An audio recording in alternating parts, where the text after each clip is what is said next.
नमस्कार दोस्तों, स्वागत है आप सभी का एक नई वीडियो में।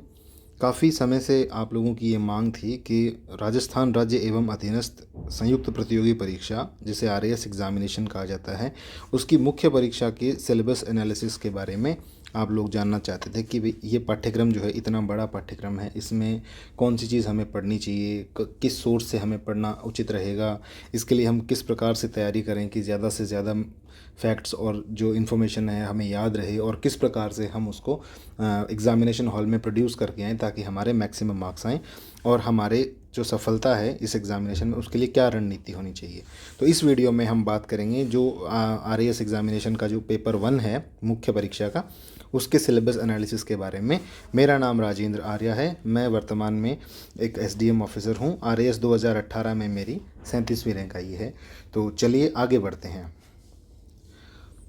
सबसे पहले बात करते हैं परीक्षा योजना की। देखिए, मुख्य परीक्षा जो है, मेंस एग्जामिनेशन जो है, वो प्रीलिम्स के बाद होता है। प्रीलिम्स और इसमें कम से कम 3 महीने का अंतर होता है।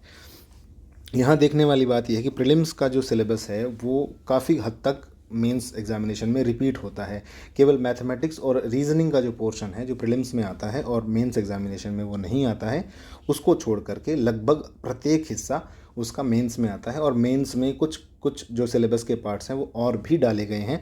इस वजह से मेंस का जो सिलेबस है वो बड़ा हो जाता है, और मेंस एग्जामिनेशन है वो डिस्क्रिप्टिव टाइप की होती है, अर्थात वर्णनात्मक प्रकार के प्रश्न होते हैं।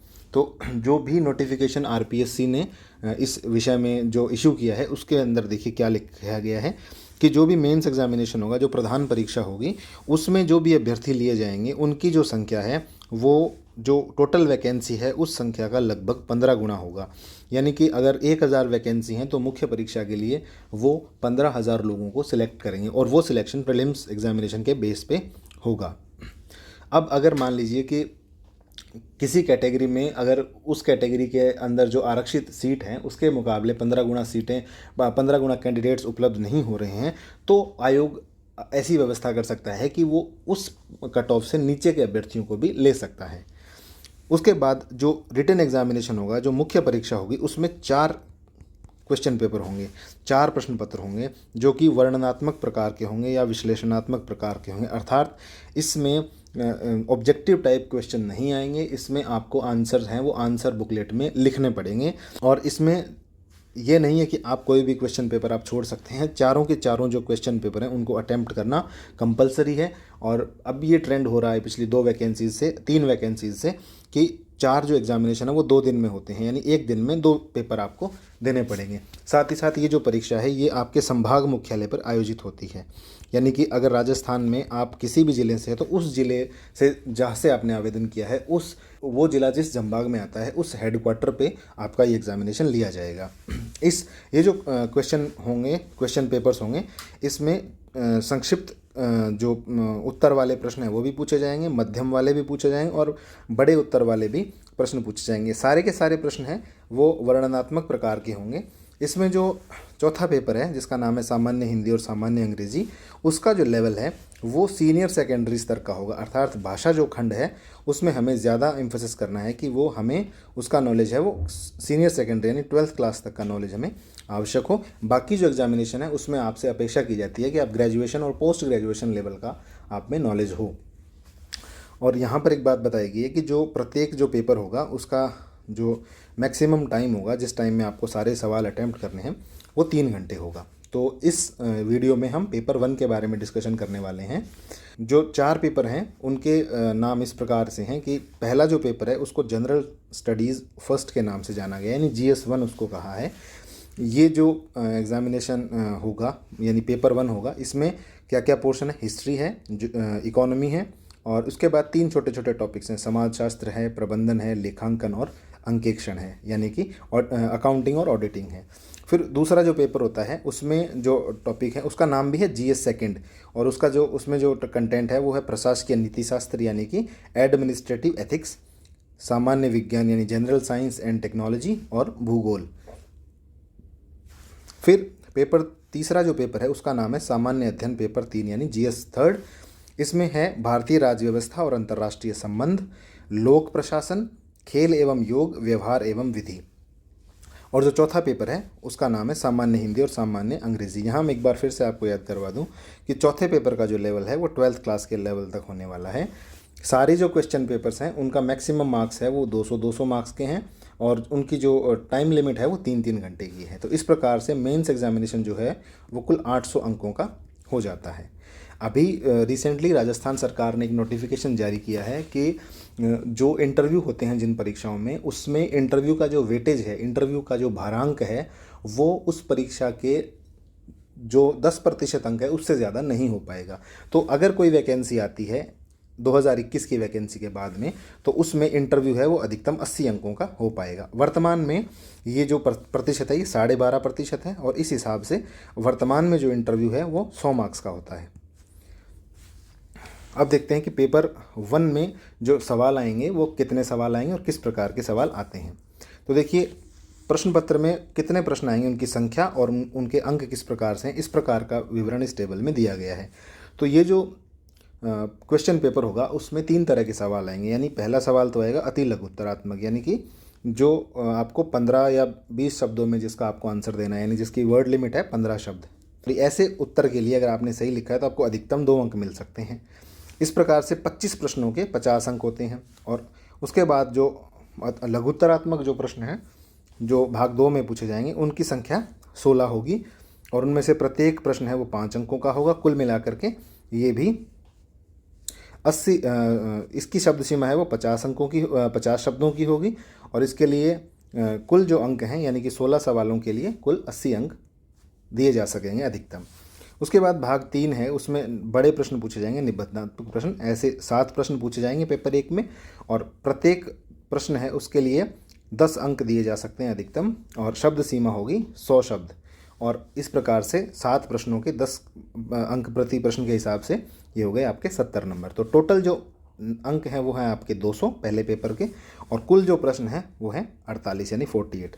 यहाँ इस बात में कंफ्यूज नहीं होना है कि भाग 1 का मतलब आपको ये नहीं मानना है कि इतिहास से केवल लघुत्तरात्मक प्रश्न ही आएंगे।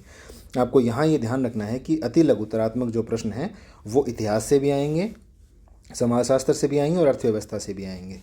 लेकिन यहाँ पर हम एक बात के लिए श्योर हो सकते हैं कि जो पहले पेपर के जो 3 पार्ट हैं, जैसे पहला पार्ट है इतिहास, उसके बाद है अर्थव्यवस्था और उसके बाद 3 छोटे छोटे सब टॉपिक हैं जिसमें है समाजशास्त्र,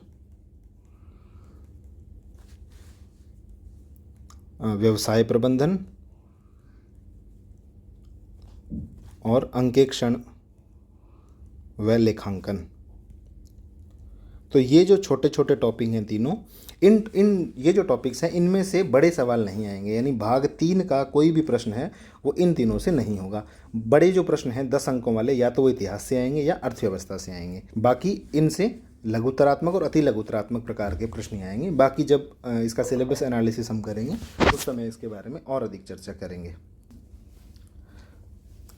अब देखिए जो पहला प्रश्न पत्र है उसकी जो पहली इकाई है वो इतिहास है। अब इतिहास इकाई जो है उसके अंदर राजस्थान का इतिहास भी है, इंडियन हिस्ट्री भी है यानी भारत का इतिहास भी है और वर्ल्ड हिस्ट्री भी है। ध्यान रखना है कि वर्ल्ड हिस्ट्री है वो प्रीलिम्स में नहीं है। प्रीलिम्स में केवल राजस्थान हिस्ट्री और इंडियन हिस्ट्री है, जबकि मुख्य परीक्षा में वर्ल्ड हिस्ट्री को जोड़ा गया है। ये प्रीलिम्स का पार्ट नहीं है। अब इतिहास का जो पहला खंड है जिसमें राजस्थान का इतिहास और उसकी कला संस्कृति के बारे में हमें पढ़ना है, तो आइए देखते हैं कि उसमें क्या चीज़ हमें पढ़नी है। पहला इसका जो बिंदु है वो है प्रागैतिहासिक काल से 18वीं शताब्दी के अवसान तक राजस्थान के इतिहास के प्रमुख युगांतकारी घटनाएं। अब देखिए प्रागैतिहासिक काल का मतलब है कि ऐसा समय जब मनुष्य है वो कोई लिपि नहीं जानता था, उसका कोई कल्चर नहीं था, वो गुफाओं कंदरों में और एक हंटर गैदरर की भांति रहता था, मतलब शिकार करता था और उसी तरह से खाना खाता था। वो खेती करना भी नहीं सीखा था, उसमें सभ्यता का बिल्कुल विकास नहीं हुआ था। उस समय से लेकर के 18वीं शताब्दी के अवसान तक, यानी कि प्रागैतिहासिक काल से 18वीं शताब्दी के अवसान तक, यानी जब जहाँ 18वीं शताब्दी है उसका अंत होता है लगभग 1800 ईस्वी के आसपास, तो वहाँ तक जो राजस्थान का इतिहास है उसकी युगांतकारी घटनाएं, ऐसी घटनाएं जिनसे राजस्थान के इतिहास की दिशा बदल गई, वो घटनाएं, उन घटनाओं के जो सर्कमस्टांसेस हैं उनके बारे में हमें पढ़ना है, उनके बारे में सवाल पूछे जाएंगे। अब सवाल ये है कि युगांतकारी घटनाएं क्या हैं राजस्थान के इतिहास में।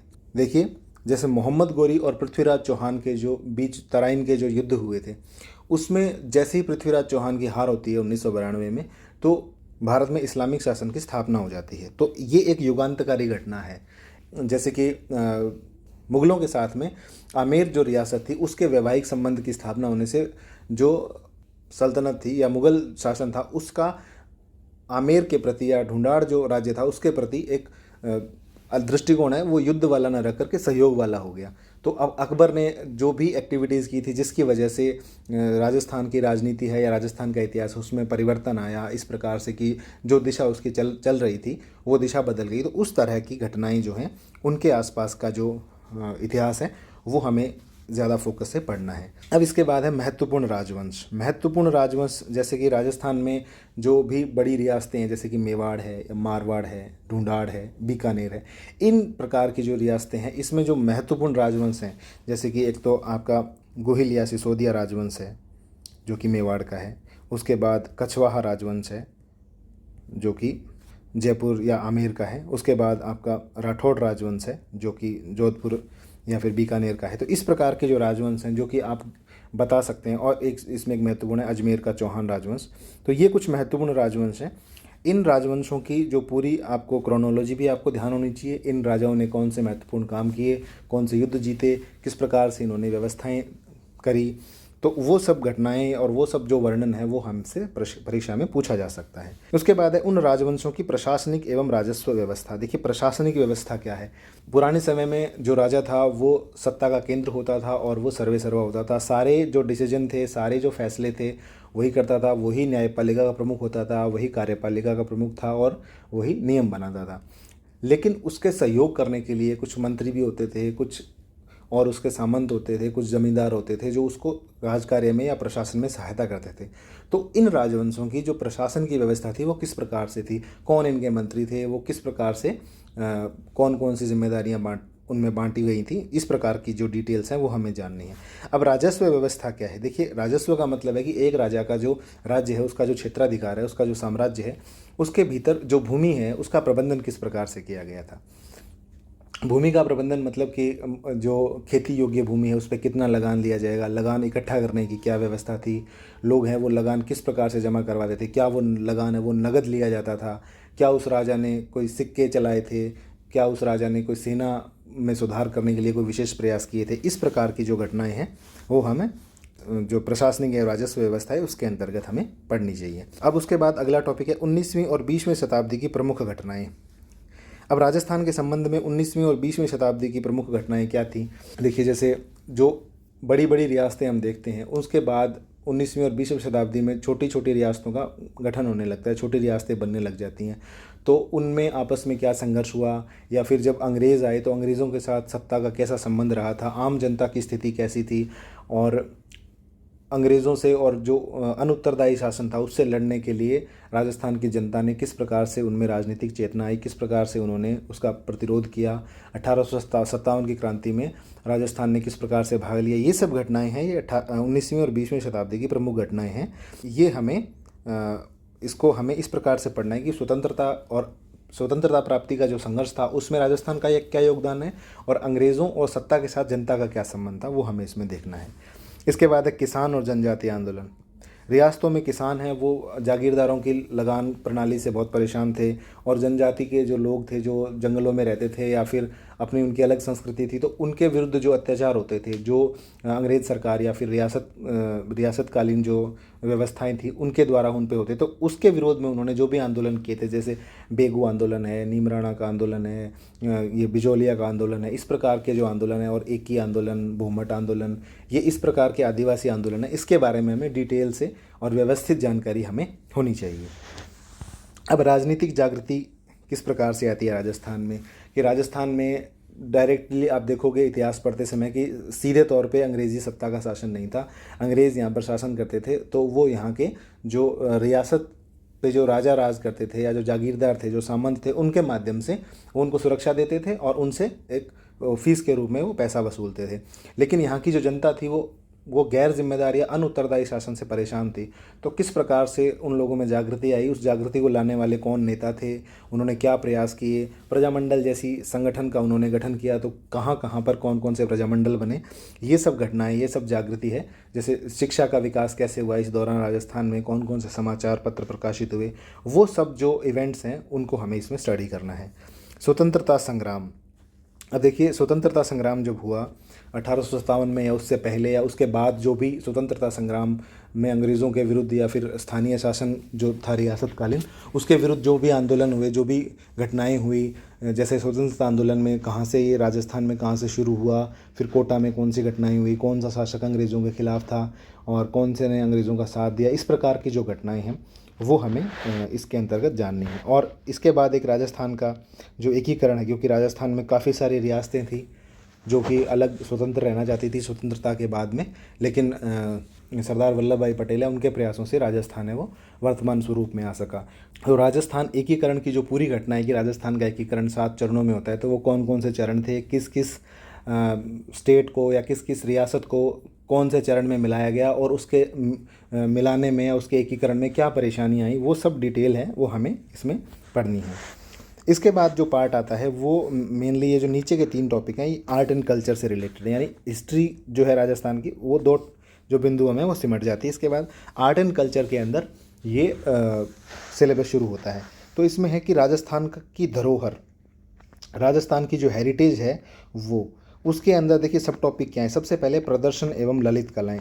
प्रदर्शन कला का मतलब होता है कि जैसे कोई नृत्य कला है या फिर संगीत की कोई विशेष विधा है, उस प्रकार की जो प्रणालियां हैं, जो भी संस्कृति है राजस्थान की, जो अलग अलग क्षेत्रों में, जैसे कि तमाशा है, ख्याल है या चार बैंत है, ये इस प्रकार की प्रदर्शन और ललित कलाएं, जैसे नृत्य से संबंधित अगर हम बात करें तो घूमर नृत्य, कालबेलिया, ये अलग अलग प्रकार के धार्मिक और क्षेत्रीय जो नृत्य हैं उनकी जो जानकारी है वो इसमें पूछी जाएगी।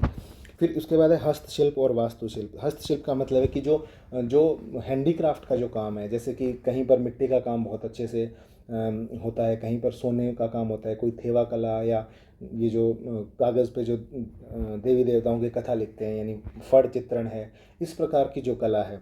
और वास्तुशिल्प यानी कि जो आर्किटेक्चर का जो काम है, यानी कि जैसे कहीं पर अगर मान लो पत्थर का काम होता है, या फिर पुराने समय में जो सम्राट थे या जो राजा थे उन्होंने जो स्ट्रक्चर बनवाए थे, जैसे विजय स्तंभ है, कोई किला है, कोई मोनूमेंट है, किसी की समाधि है, तो वो सब जो चीज़ें हैं, जैसे किसी की छतरी है, तो वो सब जो इन्फॉर्मेशन है, वो सब जो फैक्ट्स हैं, वो उनसे जुड़ी हुई जो घटनाएं हैं वो हमें इसके अंतर्गत पढ़नी है।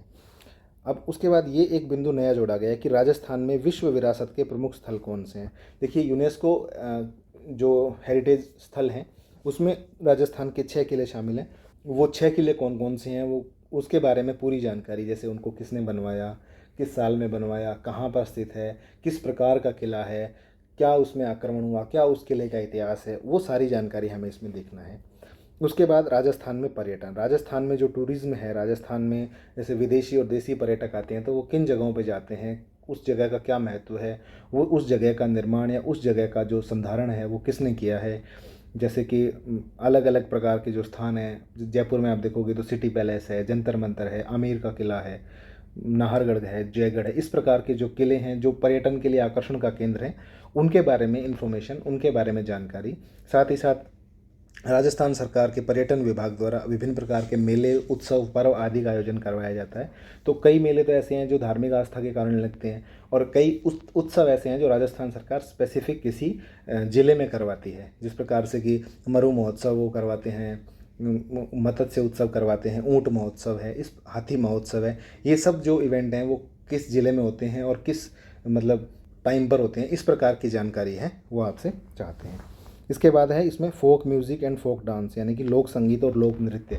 देखिए, राजस्थान इतना विशाल है कि इसकी संस्कृति है उसमें काफ़ी अंतर आपको देखने को मिलता है। अगर आप धौलपुर से जैसलमेर या फिर गंगानगर से बांसवाड़ा जाते हैं तो अलग अलग क्षेत्रीय इकाइयों में अलग अलग संस्कृति, वहाँ का अलग संगीत और अलग नृत्य है वो फेमस है। तो पूरे राजस्थान में आप देखोगे कि अध्ययन के दौरान कि बहुत सारे नृत्य और बहुत सारी संगीत की विधाएँ यहाँ प्रचलित हैं। तो किस क्षेत्र में और किस अवसर पे कौन सा नृत्य या कौन सा संगीत है या कौन से वाद्य यंत्र का इस्तेमाल वो किया जाता है, तो ये सब डिटेलिंग हमें इसमें पढ़नी चाहिए। अब इसके बाद है राजस्थानी साहित्य की महत्वपूर्ण कृतियाँ। देखिए राजस्थानी साहित्य का जो भंडार है वो यूँ तो बहुत विशाल है, लेकिन उसमें रिमार्केबल जो कृतियाँ हैं, जो रिमार्केबल जो ऑथर्स हैं, जो लेखक हैं, वो बहुत सीमित संख्या में हैं। तो इसके लिए आपको जो भी आप देखोगे कि जैसे विजयदान देथा है या चंद्र बरदाई से लेकर के आप जो आधुनिक काल की जो रचनाकार हैं, जो राजस्थानी में बहुत एमिनेंट जिनका नाम है, उनका नाम, उनका कार्यक्षेत्र, उन्होंने क्या क्या किया, उन्होंने कौन कौन सी कृतियाँ लिखी, वो किस ज़िले से संबंध रखते हैं, ये सारी की सारी जो जानकारी हैं वो हमें इसमें देखनी है। और राजस्थान की जो बोलियाँ हैं कि राजस्थान में जो राजस्थानी भाषा है उसकी अलग अलग बोलियाँ हैं, उप बोलियाँ हैं जो अलग अलग क्षेत्रों में बोली जाती हैं। तो कोई पर्टिकुलर बोली है वो किस क्षेत्र में बोली जाती है और उस बोली में क्या ख़ास बात है, तो वो इन्फॉर्मेशन हमें इस टॉपिक के अंतर्गत स्टडी करनी है। इसके बाद लास्ट टॉपिक है राजस्थान का, राजस्थान हिस्ट्री का, कि राजस्थान के संत, लोक देवता एवं महत्वपूर्ण विभूतियाँ। देखिए राजस्थान में कई ऐसे लोक देवता हुए हैं जिन्होंने समाज के हित के लिए या फिर समाज की रक्षा के लिए अपने प्राणों का बलिदान दिया। तो वो जो लोक देवता हैं, जैसे पंचपीर हैं, रामदेव जी हैं, बाबू जी हैं, हड़बू जी हैं, गोगा जी हैं, ये सब लोक देवता हैं। और उनके अलावा और दूसरे अन्य लोक देवता हैं जो अलग अलग सोसाइटीज़ में प्रचलित हैं, उनकी मान्यता है, उनके बारे में हमें बेसिक जानकारी, उन्होंने कौन सा ऐसा काम किया था जिसकी वजह से वो इतने पूजनीय हैं, वो सब जानकारी हमें इसमें देखनी है। उसके अलावा राजस्थान में जो भी महत्वपूर्ण विभूतियाँ हुई हैं जिन्होंने स्वतंत्रता आंदोलन में, स्वतंत्रता के बाद राजनीतिक जागृति में कोई विशेष काम किया हो या फिर राष्ट्रीय और अंतर्राष्ट्रीय स्तर पर विशेष ख्याति प्राप्त की हो, तो वो सब जानकारी हमें इसमें देखनी है। अब इसके बाद जो दूसरा इतिहास का बिंदु है वो है भारतीय इतिहास एवं संस्कृति। भारतीय इतिहास में भी पहला बिंदु यही है कि भारतीय धरोहर, यानी कि जो पहले जो दो टॉपिक हैं वो भारत की जो कल्चर है, भारत का जो आर्ट एंड कल्चर है उससे संबंधित है। तो भारतीय धरोहर में आपको क्या पढ़ना है कि सिंधु सभ्यता से लेकर के ब्रिटिश काल तक की भारत की ललित कलाएँ यानी फाइन आर्ट्स। फाइन आर्ट्स में क्या शामिल है? देखिए, एक तो इसमें सभी प्रकार की पेंटिंग, सभी प्रकार के डांस, सभी प्रकार का आर्किटेक्चर, जो भी प्रदर्शन कला है वो सब ललित कलाओं में शामिल है, वो सब फाइन आर्ट में शामिल है। चाहे आप पेंटिंग की बात करें, चाहे मूर्ति कला की बात करें, चाहे भवन निर्माण की बात करें, तो सारी की सारी जो कला है उसका ग्रेजुअली किस प्रकार से विकास होता है कि सिंधु घाटी सभ्यता में कला किस प्रकार से थी, फिर मौर्य काल में उसका कैसे विकास हुआ, मौर्योत्तर काल के बाद में गुप्त काल और गुप्त काल के बाद में गुप्तोत्तर काल में किस प्रकार से कला का विकास हुआ और किस काल में किस प्रकार की कला की प्रधानता थी। कोई अगर भारतीय इतिहास का कला की दृष्टि से स्वर्ण काल कहा जाता है तो उसको आपको विशेष ध्यान से पढ़ना है। उसके बाद राजपूत काल में किस प्रकार से कला का विकास होता है, और फिर जो मुग़ल काल है उसमें कौन कौन सी स्ट्रक्चर बनाई गई, किस प्रकार से, जैसे जहांगीर का समय है वो चित्रकला का स्वर्ण काल कहा जाता है। उस प्रकार से जो इन्फॉर्मेशन कला के संबंध में हम देखते हैं कि इसमें हमें ऑल ओवर इंडिया में जो इम्पोर्टेंट मोनूमेंट्स हैं, इम्पोर्टेंट स्ट्रक्चर्स जो बनाई गई हैं, उन सब को हमें इसमें पढ़ना है। तो जैसे कि इसमें ललित कलाएं, प्रदर्शन कलाएं, वास्तुकला एवं साहित्य सभी बिंदु इसमें शामिल हैं। प्रदर्शन कलाओं में वही नृत्य, संगीत और चित्रकला हम शामिल कर सकते हैं। वास्तुकला में भवन निर्माण और जो विभिन्न प्रकार के मोनूमेंट्स बने हैं वो, और साहित्य में जो भी लेखन का काम हुआ है वो सब हमें इसमें शामिल करना है। लेखन काल में जैसे संस्कृत का जो साहित्य है, हिंदी का जो साहित्य है, वो उस पर हमें विशेष फोकस करना है, क्योंकि इंडियन हिस्ट्री में साहित्य के नाम पर जो संस्कृत साहित्य है और हिंदी का जो साहित्य है, जो एंशिएंट, जो वैदिक टाइम में लिखा गया है या फिर गुप्त या फिर मौर्य काल में लिखा गया है, उसके ऊपर ज़्यादा सवाल आने के चांसेस हैं। फिर इसके बाद है प्राचीन एवं मध्यकालीन भारत के धार्मिक आंदोलन और धर्म दर्शन। इसमें देखिए, प्राचीन भारत के अंतर्गत हमें दो धर्मों को विशेष तौर से पढ़ना है, एक तो जैन धर्म और एक बौद्ध धर्म। इनके बारे में देखिए, इनके प्रवर्तक कौन थे, उनकी क्या शिक्षाएं थी, क्या वो ईश्वर में मानते थे, उनका ईश्वर और जीवन के प्रति किस प्रकार का दृष्टिकोण था, उनके जीवन में हुई जो महत्वपूर्ण घटनाएं हैं वो हमें देखनी है। उसके बाद मध्यकालीन भारत का जो धार्मिक आंदोलन है उसमें हमें भक्ति आंदोलन और सूफी आंदोलन पर फोकस करना है, और उसमें जो प्रमुख संत हुए थे उनकी क्या शिक्षाएं थी, उन्होंने किस प्रकार से, उनका कार्यक्षेत्र क्या था, वो सब जानकारियाँ हमें इसमें पढ़नी है। इसके बाद जो टॉपिक्स हैं वो वास्तविक जो फैक्चुअल जो इतिहास है उसके ऊपर है, यानी कि ऊपर वाले जो दो बिंदु थे वो आर्ट एंड कल्चर के थे और अब ये इतिहास है। अब यहाँ देखिए, 19वीं शताब्दी के प्रारंभ से लेकर के 1965 ईस्वी तक आधुनिक भारत का इतिहास, महत्वपूर्ण घटनाक्रम, व्यक्तित्व और मुद्दे। देखिए 19वीं शताब्दी के प्रारंभ से 1965 तक, 1965 आप इस प्रकार से मान सकते हैं कि 1964 में भारत के पहले प्रधानमंत्री पंडित जवाहरलाल नेहरू की मृत्यु हुई थी। तो यानी कि ये पूछना चाह रहे हैं कि आप आज़ादी तक का इतिहास तो पढ़े ही पढ़े, उसके बाद जो नेहरू युग है, जैसे नेहरू हैं वो जितने समय तक भी प्रधानमंत्री रहे, 17 सालों तक वो भारत के प्रधानमंत्री रहे, तो उन्होंने किस प्रकार से कौन कौन सी संस्थाओं की स्थापना की, किस प्रकार से उन्होंने भारत की अर्थव्यवस्था और जो प्रशासनिक व्यवस्था है उसको सुधारने के प्रयास किए, वो सब चीज़ें भी हमें इस जो हिस्ट्री का पार्ट है उसमें हमें पढ़ना है। फिर उसके बाद महत्वपूर्ण घटनाक्रम में देखिए कि स्वतंत्रता जो आंदोलन है वो सबसे महत्वपूर्ण घटनाक्रम इसमें आ जाता है। तो उसको हमें मेन फोकस रखते हुए, उसको हमें केंद्र में रखते हुए, और ये जो पूरा घटनाक्रम है 19वीं शताब्दी से लेकर 1965 तक का, वो हमें स्टडी करना है। उसके बाद इसमें जो स्वतंत्रता आंदोलन था, ये जो टाइम था, उसमें कौन कौन से व्यक्तित्व थे और उन्होंने किस प्रकार से भारत के स्वतंत्रता आंदोलन को प्रभावित किया। तो इसमें आप ये सीमित मत रहिए कि भारत की तरफ से जो स्वतंत्रता संघर्ष कर रहे थे उन्हीं को हमें पढ़ना है। जो ब्रिटिश सत्ता की तरफ से भारत प्रशासन कर रहे थे, या वहाँ उस समय जो वायसरॉय थे या जो अंग्रेज़ अधिकारी थे, गवर्नर जनरल थे, उनके बारे में भी हमें अच्छी खासी जानकारी होनी चाहिए। और विशेष मुद्दे, जैसे मुद्दे क्या थे, आप देखोगे कि 19वीं शताब्दी के शुरू होने से पहले, यानी कांग्रेस की स्थापना से लेकर के सन 1900 तक का जो समय है, उसके भीतर जो उदारवादी जो आंदोलन है, जिस प्रकार से कि प्रार्थना की नीति पे जो काम चलता है वो है। उसके बाद एक तरह से चेंज आता है कि गरम दल और नरम दल, दो प्रकार से कांग्रेस में पूरा आंदोलन जो है वो विभाजित हो जाता है। फिर उसके बाद गांधी जी का आगमन होता है। तो शुरुआत में जब कांग्रेस की स्थापना होती है, उसके बाद भारत के आर्थिक शोषण पे बहुत बल दिया जाता है कि वो राजनीतिक जागृति लाने का प्रयास करते हैं, ये बताते हुए कि भारत में जो आर्थिक शोषण हो रहा है, भारत की जो आर्थिक दशा खराब है, उसकी मुख्य वजह अंग्रेज़ हैं। उसके बाद हमारा स्वतंत्रता आंदोलन है उसका फोकस हो जाता है स्वराज पे। और उसके बाद जैसे ही गांधी जी की एंट्री होती है तो वो स्वराज के साथ साथ असहयोग आंदोलन, सविनय अवज्ञा आंदोलन और उसके समानांतर एक धारा चलती है जिसमें क्रांतिकारी विचारधारा के लोग होते हैं। फिर 1930 के आसपास, 1930 के दशक में ये जो मार्क्सवादी जो विचारधारा है उसका भी पदार्पण होता है। विश्व युद्ध की जो घटनाएं होती हैं, पहले और दूसरे विश्व युद्ध की, उसमें भारत का क्या दृष्टिकोण रहा था, उनके क्या परिणाम निकले और भारत पे उनका क्या असर पड़ा, ये सब जानकारियाँ इसमें अपेक्षित है।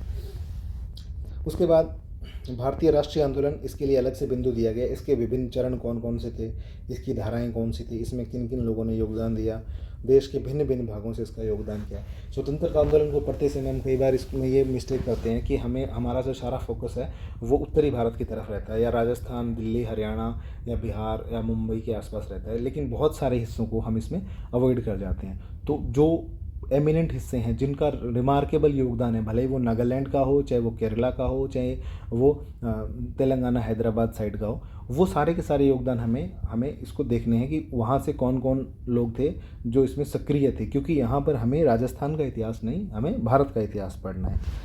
उसके बाद 19वीं और 20वीं शताब्दी में जो धार्मिक सुधार आंदोलन हुए थे, सामाजिक धार्मिक सुधार आंदोलन, जिसमें राजा राम मोहन राय, स्वामी विवेकानंद, रामकृष्ण परमहंस, दयानंद सरस्वती, इस प्रकार के विचारक थे, ईश्वर चंद्र विद्यासागर है, उनकी क्या शिक्षाएं थी, किस प्रकार से उन्होंने आंदोलन करके या फिर अंग्रेजी सरकार से मांग करके कौन कौन से सुधारात्मक प्रयास किए, वो सब जानकारियाँ इसमें पूछी जाती हैं। अब ये जो सबसे नीचे वाला टॉपिक है, ये है स्वतंत्रता सुदृढ़ीकरण एवं पुनर्गठन, यानी स्वतंत्रता के बाद भारत का एकीकरण कैसे हुआ, इसमें कौन कौन सी समस्या आई, इसमें मुख्य जो भूमिका थी वो किन की थी, और किन किन रियासतों ने भारत में शामिल होने का विरोध किया था। जो कश्मीर, हैदराबाद, जूनागढ़ के जो मुद्दे हैं वो इसमें आपको स्पेसिफिकली पढ़ने हैं। तो उसके बाद राज्यों का भाषाई आधार पर पुनर्गठन। देखिए, जब आज़ाद हुआ था भारत, जब कॉन्स्टिट्यूशन बना था, तो उसमें ये बात तय की गई थी कि भाषा के आधार पर अगर हम राज्यों का पुनर्गठन करेंगे तो एक तरह से वो राज्यों को बांटना हुआ। तो उस संविधान निर्माता पहले उस बात पे सहमत नहीं थे कि हम भाषाओं के आधार पर पुनर्गठन करेंगे, लेकिन जो दक्षिण भारत के जो कुछ राज्य हैं जो हिंदी भाषा को उतना समर्थन नहीं करते, उन्होंने बहुत आंदोलन किए और कुछ हिंसक घटनाएं भी हुई। तो उसके बाद में किस प्रकार से भाषाई जो आधार है उसके ऊपर राज्यों का गठन हुआ, किस प्रकार से कमेटियां बनी, उन्होंने क्या सिफारिशें की, फिर क्यों भाषाई राज्यों का गठन हुआ, यानी कि 1956 का जो राज्य पुनर्गठन आयोग अधिनियम है वहाँ तक का हमें इसमें जानकारी, यानी कि स्वातंत्रोत्तर सुदृढ़ीकरण और पुनर्गठन का जो बिंदु है उसमें हमें 1956 तक का जो एक्ट है, जो 1 नवंबर 1956 को जो नियम लागू हुआ था, जिसके बाद राजस्थान में जो राज प्रमुख का पद था वो राज्यपाल के पद में तब्दील कर दिया गया था। तो वहाँ तक की जानकारी हमें इस बिंदु के अंतर्गत होनी चाहिए। अब उसके बाद है इतिहास का आखिरी खंड से आधुनिक विश्व का इतिहास, इसमें 1950 ईस्वी तक का जो इतिहास है उसकी जानकारी हमसे अपेक्षित है। तो इसमें जो पहला बिंदु है वो है पुनर्जागरण और धर्म सुधार। देखिए 14वीं शताब्दी के अंदर जो पुनर्जागरण की घटना हुई थी, जैसे कि यूरोप है वो बहुत ही अंधकार काल में था, उसमें कोई नवीन खोजों का विकास नहीं हो रहा था, वहाँ की विचारधारा में कोई नवीनता नहीं थी, धर्म और चर्च का प्रभाव इतना ज़्यादा था कि लोग स्वतंत्र होकर सोच भी नहीं पा रहे थे। उसके बाद जैसे जो पुनर्जागरण की घटना हुई और धर्म सुधार की बातें हुई, उसमें कौन कौन से ऐसे विचारक थे, उन्होंने कौन सी किताबें लिखी, उनका क्या रोल था, कोई साइंस के क्षेत्र में था, कोई ह्यूमन राइट्स के क्षेत्र में था, कोई राज्य व्यवस्था के संबंध में था, उन्होंने किस प्रकार से लोगों की विचारधारा को बदला, उन्होंने क्या योगदान दिया, क्या इस दौरान कौन कौन सी विशेष प्रमुख घटनाएं हुई, वो बिंदु हमें इसमें पढ़ना है। उसके बाद है अमेरिकी स्वतंत्रता संग्राम, फ्रांसीसी क्रांति 1789 ईस्वी और औद्योगिक क्रांति। अब इसमें 3 अलग अलग क्रांतियाँ दी गई हैं कि अमेरिका जिस पे ब्रिटेन का शासन था वो किस प्रकार से उसने अपनी स्वतंत्रता की लड़ाई लड़ी, किस प्रकार से वो किसी व्यक्ति का योगदान है, तो वो हमें इसमें देखना है। जनरली हमें ये देखना है कि अमेरिकी स्वतंत्रता संग्राम के कारण क्या थे, क्योंकि जो लोग अमेरिका में रह रहे थे वो भी ब्रिटेन के ही लोग थे, ब्रिटेन के लोगों को ही वहाँ पर बसाया गया था। तो उन्हीं लोगों ने अपने ही सरकार के खिलाफ या अपने ही जो सत्ता थी, ब्रिटेन की सत्ता थी, उसके विरुद्ध क्यों क्रांति की और वो किस वजह से इसमें सफल हुए, तो उस प्रकार के प्रश्न हमें जानने हैं। फिर फ्रांसीसी क्रांति के बारे में हमें पढ़ना है कि फ्रांस में जो आम लोग थे उनसे किस प्रकार से त्रस्त थे और वहाँ पर कौन कौन सी विशेष घटनाएं हुई थी फ्रांसीसी क्रांति के दौरान, क्या वहाँ की आइडियोलॉजी थी, किन किन लोगों ने बढ़ चढ़ करके उसमें योगदान दिया था, वो सब चीज़ें हमें जाननी है। फिर उसके बाद एक अलग क्रांति आती है औद्योगिक क्रांति, जो कि किसी शासन व्यवस्था से संबंधित नहीं है, बल्कि पुनर्जागरण और धर्म सुधार के बाद में ब्रिटेन में जो अलग अलग प्रकार के आविष्कार हुए थे, जो मशीनरी और साइंस के क्षेत्र में जो अलग अलग प्रकार की जो खोजें हुई थी, उसके आधार पे औद्योगिकरण इतना बढ़ गया था कि उस काल को औद्योगिक क्रांति के नाम से जानते हैं। तो उस क्रांति के क्या कारण थे, फिर उससे क्या प्रभाव पड़े, पर्यावरण पर क्या प्रभाव पड़ा, समाज पर क्या प्रभाव पड़ा, अर्थव्यवस्था पर क्या प्रभाव पड़ा, फिर उसका भारत पर क्या प्रभाव पड़ा, यानी क्या भारत, क्योंकि जब ये औद्योगिक क्रांति आई थी तब अंग्रेज़ों का भारत पर शासन था, तो क्या ये भारत के लिए फ़ायदेमंद साबित हुई, अगर नहीं तो इसके क्या क्या नुकसान भारत को हुए, ये सब जानकारी हमें इसमें पढ़नी है।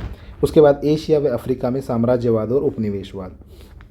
ब्रिटेन और यूरोप के जो अन्य देश थे जैसे पुर्तगाल, स्पेन, उनके बीच में एक प्रतिस्पर्धा चली थी कि ऐसे महाद्वीप जैसे अफ्रीका, एशिया है जिनमें लोग इतने अवेयर नहीं हैं या फिर लोग हैं वो अपने राजनीतिक हितों के लिए इतने जागरूक नहीं है, वहाँ जा कर के उन्होंने कॉलोनियाँ बसानी शुरू कर दी और अपने साम्राज्य का विस्तार करना शुरू कर दिया।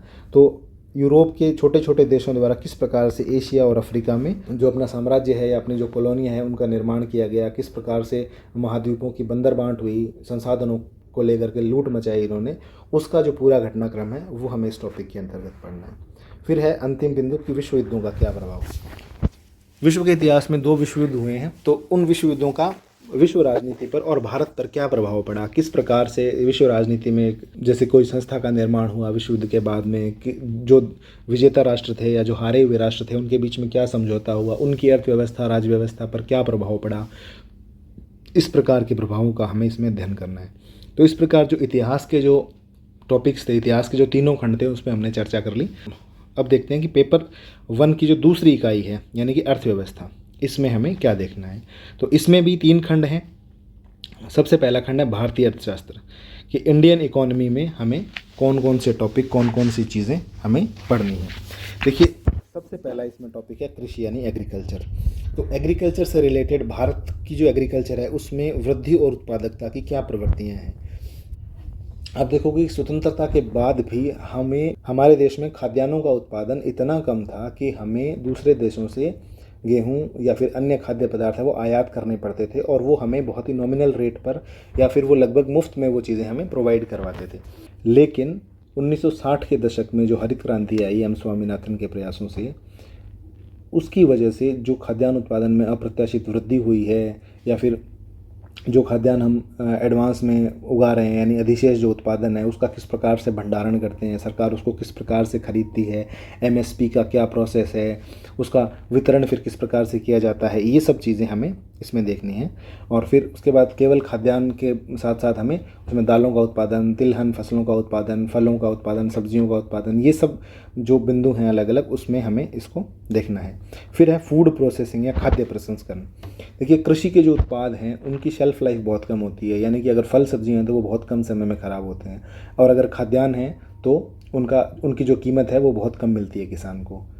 इस वजह से जो खाद्य प्रसंस्करण है यानी फूड प्रोसेसिंग, अर्थात खाने की कोई भी चीज़ है, खाद्यान्न है जो कच्चे माल के रूप में खेत से निकलता है, उसको प्रोसेस करके उसका कोई और अलग आप उसका वस्तु बनाएं, उसका कोई और प्रोडक्ट बनाएं, जिससे उसकी वैल्यू भी बढ़ जाए, उसकी शेल्फ़ लाइफ भी बढ़ जाए, और वो कंज्यूमर तक पहुँचे तो कंज्यूमर को भी उसमें ज़्यादा उसको उपभोग करने में ज़्यादा परेशानी ना हो। तो इस प्रकार के जो आइडियाज़ हैं कि खाद्य प्रसंस्करण के लिए फूड पार्क्स जो खोले गए हैं, कौन सी पॉलिसी बनाई गई हैं, किस प्रकार से सरकार है वो ऐसी इकाइयों को सहायता दे रही है, वो सब जानकारियाँ हमें इस टॉपिक के अंतर्गत पढ़नी है। फिर खाद्य प्रबंधन में भी जो जीएम फसलें हैं उनके बारे में, उनके क्या लाभ हैं, उनको क्यों सरकार है वो अनुमति दे रही है या क्यों अनुमति नहीं दे रही है, या फिर किस प्रकार से फसल जो है उनमें सुधार किया जाए, कम पानी में पकने वाली फसलें या प्रतिकूल मौसम में बने रहने वाली फसलों के बारे में हमें इसमें पढ़ना है। उसके बाद कृषिगत सुधार और चुनौतियाँ। देखिए, किसानों की स्थिति और जो प्रति हेक्टेयर जो उत्पादन है उसमें वृद्धि करने के लिए किस प्रकार से सरकार और हमारी अर्थव्यवस्था के सामने चुनौतियां हैं, और उन चुनौतियों से निपटने के लिए सरकार क्या कर रही है, सरकार जो भी प्रयास कर रही है, जो भी स्कीम लागू कर रही है किसानों के हित में कृषि उत्पादन को बढ़ाने के लिए, उन सब का हमें इसमें नॉलेज होना चाहिए। अब दूसरा जो सेक्टर है, यानी कृषि के बाद दूसरा जो सेक्टर है औद्योगिक क्षेत्र, उसके बारे में क्या है कि औद्योगिक क्षेत्र में क्या क्या प्रवृत्तियाँ हैं, कि औद्योगिक जो नीति है केंद्र स्तर पर और राज्य स्तर पर वो कौन कौन सी नीतियां हैं, और औद्योगिक फाइनेंस यानी कि कौन कौन सी ऐसी संस्थाएं हैं जो उद्योगों को ऋण मुहैया करवाती हैं, अल्पकालिक या दीर्घकालिक वित्त उपलब्ध करवाती हैं, किस प्रकार से उनको सहायता देती हैं, पब्लिक सेक्टर एंटरप्राइजेज हैं वो क्या होती हैं, मिनी रत्न, महारत्न, नवरत्न जैसी कंपनियां हैं वो किस प्रकार से काम करती हैं, और इनका जो वर्गीकरण है वो किस प्रकार से किया जाता है, वो सब जानकारी हमें इसमें देखनी है। फिर भारत की अर्थव्यवस्था में सुधार के लिए 1991 में उदारीकरण, वैश्वीकरण और निजीकरण की जो प्रणाली अपनाई गई थी, उसके बाद किस प्रकार से सुधार हुए हैं, और इन प्रणालियों, ये जो उदारीकरण, वैश्वीकरण और निजीकरण अपनाने के बाद में क्या क्या परिवर्तन आए हैं सरकार की नीतियों में, जो सरकार ने प्रतिबंध लगा रहे थे उनमें से किस प्रकार से उन प्रतिबंधों को हटाया गया है, किस प्रकार से उद्योगों कोई प्रचालन में, उद्योगों की स्थापना में सरकार है वो सहायता कर रही है, अभिप्रेरणा प्रदान कर रही है, इसके बारे में हमें जानना है। फिर आर्थिक सुधार, औद्योगिक क्षेत्र में जो आर्थिक सुधार हो रहे हैं उसके बारे में हमें इसमें जानकारी होनी चाहिए। उसके बाद अवसंरचना और आर्थिक वृद्धि। अवसंरचना का मतलब होता है इंफ्रास्ट्रक्चर, यानी कि उद्योगों के विकास के लिए कुछ कोर इंडस्ट्रीज होती हैं, उनका विकास होना बहुत ज़रूरी है, जैसे सड़क, ऊर्जा, विद्युत, सीमेंट, इस प्रकार के उद्योग हैं जो आपके कोर उद्योग कहलाते हैं। तो ऐसे उद्योग हैं, उनकी क्या स्थिति है और अवसंरचना का विकास कैसा है, जैसे कि सड़कें, airport, bus stand, railway line, ये किस प्रकार से बने हैं। मालों के विदेशी व्यापार के लिए बंदरगाहों की क्या स्थिति है, कोई आंतरिक बंदरगाह बना हुआ है, कोई इस प्रकार के जो अवसंरचना का जो विकास है, अवसंरचना की जो स्थिति है, उसका आर्थिक वृद्धि में क्या योगदान है, वो उसकी जानकारी हमें इसमें होनी चाहिए। उसके बाद अगला बिंदु है स्फीति। स्फीति का मतलब है मुद्रास्फीति से, यानी कि महंगाई है वो मुद्रास्फीति से किस प्रकार भिन्न है, क्या मुद्रास्फीति है, वो एक नेगेटिव परिघटना है, वो एक नेगेटिव फैक्टर है हमारी अर्थव्यवस्था के लिए। कीमत और मांग में क्या संबंध है, जो डिमांड और सप्लाई का जो चेन है वो किस प्रकार से मैनेज होता है, हमारा जो केंद्रीय बैंक है, रिजर्व बैंक ऑफ इंडिया है, उसने क्या टारगेट रखे हैं, क्या महंगाई है उसको बिल्कुल कंट्रोल में करना सही होगा सबके लिए, उद्योगों के लिए महंगाई है वो किस प्रकार से फ़ायदेमंद है, उन सब चीज़ों के बारे में कंसेप्चुअल समझ और जानकारी इस बिंदु के अंतर्गत हमसे चाहिए गई है। इसके बाद एक केंद्र राज्य वित्तीय संबंध, ये चैप्टर जो है वो सीधे सीधे संविधान से संबंधित है। संविधान में केंद्र और राज्यों के बीच का जो वित्तीय संबंध है उसके क्या प्रावधान किए गए हैं। फिर जो वित्त आयोग का गठन होता है उसमें क्या तो उसकी स्ट्रक्चर होती है और क्या उसके कार्य होते हैं। अभी जो वर्तमान में वित्त आयोग जो चल रहा है, जैसे जिस साल ये एग्ज़ाम होगा और उस साल में जो वित्त आयोग कार्यरत होगा उसके कि उसमें कौन कौन से सदस्य हैं, और अगर उसने सिफारिशें दे दी हैं तो कौन कौन सी सिफारिशें दी हैं, और ऐसी सिफारिशें देने से या ऐसी सिफारिशें अगर सरकार मान लेती है तो केंद्र राज्य के जो वित्तीय संबंध है उन पर क्या प्रभाव पड़ेगा, वो सब हमें एक जानकारी इसमें होनी चाहिए। फिर उसके बाद राजकोषीय उत्तरदायित्व एवं बजट प्रबंधन अधिनियम। वर्ष 2003 में ये एक अधिनियम लाया गया था केंद्र सरकार द्वारा, और उसके अनुसरण में सभी राज्य सरकारों ने भी ये अधिनियम अपने अपने राज्यों में पास किया था। ये जो अधिनियम है इसका मतलब है कि बजट में आप कई बार सरकारें जनता को लुभाने के लिए, जनता को आकर्षित करने के लिए इस प्रकार की स्कीम की घोषणा करती है कि वो व्यावहारिक रूप से राज्य के वित्तीय संसाधन हैं उनके मुताबिक नहीं होती, इसलिए सरकार है वो उधार लेकर के और उन योजनाओं को लागू करवाती है। लेकिन ये जो ट्रेंड है इसकी वजह से राज्य और जो केंद्र सरकार है उस पर कर्जा है वो लगातार बढ़ता जाता है। तो इसको रोकने के लिए, इसको नियंत्रित करने के लिए ये राजकोषीय उत्तरदायित्व एवं बजट प्रबंधन अधिनियम है वो लाया गया था। केंद्र स्तर पर ये अधिनियम 2003 में लाया गया था। तो इसमें क्या तो नियम है और किस प्रकार से ये बेंचमार्क हैं वो निर्धारित किए गए हैं कि कौन सा घाटा है वो कितना होना चाहिए, रेवेन्यू घाटा या चालू राजस्व घाटा है वो कितना होना चाहिए, किस सीमा तक होना चाहिए, इस प्रकार की जो जानकारी है। और वर्तमान में क्या स्थिति है, यानी जैसे ही 2003 से लागू हुआ उसके बाद ये काबू में आ रहा है और नहीं आ रहा है, उसके लिए क्या अधिक उपाय किए जाने चाहिए, ये सब चीज़ें हमें इसमें पढ़नी है। फिर उसके बाद है भारत में राजकोषीय सुधार। देखिए राजकोषीय सुधार का मतलब है कि बजट में हमने क्या क्या सुधार किए हैं, बजट में जो कर संरचना है उसमें क्या सुधार किए हैं, और बजट में हमने जो स्कीम इम्प्लीमेंटेशन किया है उसमें क्या हमने सभी वर्गों का ध्यान रखा है। यानी कुल मिलाकर के बात यह है कि जो नवीनतम बजट होता है और जो बजट का जो ट्रेंड है पिछले सालों में वो हमें इसमें स्टडी करना है, और ज़्यादा से ज़्यादा हमें फोकस करना है कि कर संरचना हमारे देश की कैसी है उसके ऊपर। उसके बाद बजटीय प्रवृत्तियाँ, इसमें भी सेम जैसे हम बजट को पढ़ रहे हैं तो उसके कंटिन्यूशन में कि बजट में किस प्रकार की प्रवृत्तियाँ हमें देखने को मिलती हैं, कौन सा रेवेन्यू का जो स्रोत है वो लगातार सरकार को रेवेन्यू दे रहा है, किस प्रकार के जो व्यय हैं उसमें सरकार है वो लगातार पैसा खर्च कर रही है, अगर सरकार ने कहीं से ऋण लिया है तो उसके ब्याज में बहुत सारा पैसा दे रही है क्या।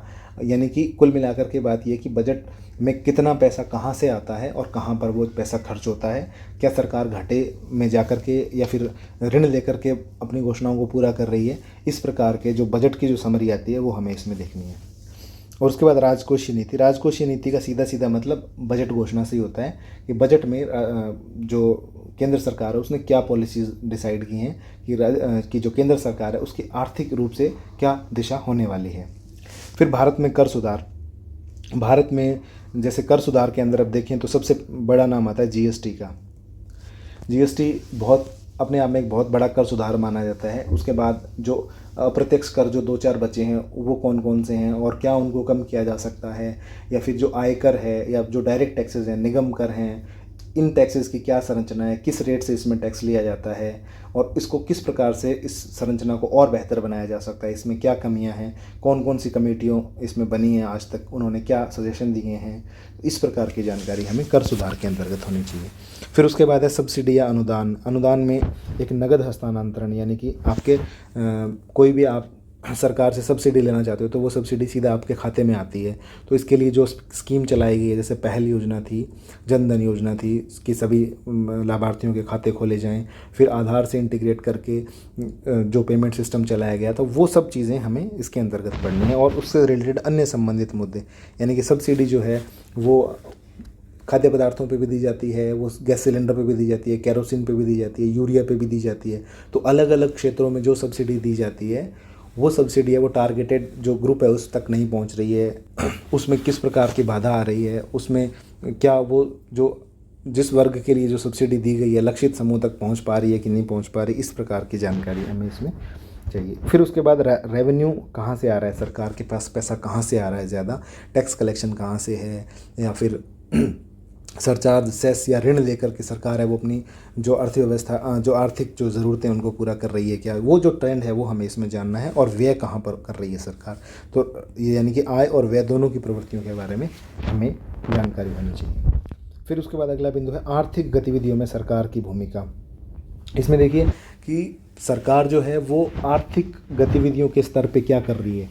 देखिए आप इसको रिकॉल कर पाएंगे कि सरकार है वो टैक्स में छूट देती है ताकि ज़्यादा से ज़्यादा लोग हैं वो टैक्स के लिए अप्लाई करें, यानी अपना ITR भरें। फिर उसके बाद सरकार का ये प्रयास था कि प्रत्येक जो नागरिक है देश का वो कोर बैंकिंग सिस्टम से जुड़े, यानी कि प्रत्येक व्यक्ति का बैंक में खाता हो, उसको जो सब्सिडी है वो नगद मिले, ज़्यादा से ज़्यादा भुगतान है वो ऑनलाइन हो, डिजिटल इकोनॉमी हो। इस प्रकार की जो आर्थिक गतिविधियां हैं उसमें सरकार जो भूमिका निभा रही है, या फिर कोई सब्सिडी दे रही है या कोई छूट दे रही है किसी प्रकार की, तो उस छूट के क्या लाभ हैं, किस प्रकार से सरकार ये चाह रही है कि भाई अर्थव्यवस्था के मामले में भारत है वो आत्मनिर्भर बने, उसका जो रेवेन्यू जनरेशन है वो बढ़े, उसका टैक्स कलेक्शन बढ़े, और किस प्रकार से वो अपने नागरिकों को बेहतर आर्थिक सुविधाएं उपलब्ध करवाएं। इस प्रकार के जो मुद्दे हैं उसके बारे में हमें जानना है। फिर निजी वस्तुएं क्या होती हैं, सार्वजनिक वस्तुएं क्या होती हैं, और मेरिट वस्तुएं क्या होती हैं, इसके बारे में इनकी परिभाषाएं देखनी है। फिर सोशल जो सेक्टर है उसके बारे में, जैसे उसमें गरीबी का मुद्दा है, बेरोज़गारी का मुद्दा है और असमानता का मुद्दा है। तो गरीबी निर्धारण के लिए क्या कमेटी बनी, उसके क्या मापदंड थे, वर्तमान में गरीबी की क्या स्थिति है, गरीबी है उसको सुधार करने के लिए, उसको में कमी लाने के लिए सरकार है वो कौन कौन सी स्कीम चला रही है, शहरी क्षेत्र में, ग्रामीण क्षेत्र में, या फिर अनुसूचित जनजाति के क्षेत्र में, तो कौन कौन सी स्कीम चलाई जा रही है, कौन उनका नोडल विभाग है, क्या उसमें पात्रता है, किस प्रकार से सरकार उसमें सहायता दे रही है। तो ये सामाजिक क्षेत्र की जो गरीबी, बेरोज़गारी और असमानता की सभी प्रकार की जो योजनाएं हैं उसमें हमें विशेष फोकस करना है। फिर उसके बाद स्वास्थ्य सेवा के लिए सरकार ने जो योजनाएं चलाई हैं वो, और शिक्षा के लिए जो सरकार की जो पॉलिसी है, जैसे अभी 2020 में राष्ट्रीय शिक्षा नीति घोषित हुई है, तो उसमें सरकार ने क्या बदलाव किए हैं, उन बदलावों से हमारी जो विद्यालयी शिक्षा है, जो महाविद्यालय की जो शिक्षा है, उसकी प्रणाली पर क्या असर पड़ेगा, किस प्रकार से उसमें बदलाव आया है, तो उसके ऊपर आप ये मान सकते हैं कि भाई आपसे सवाल पूछे जाएंगे। फिर प्रभावी नियामक की समस्या।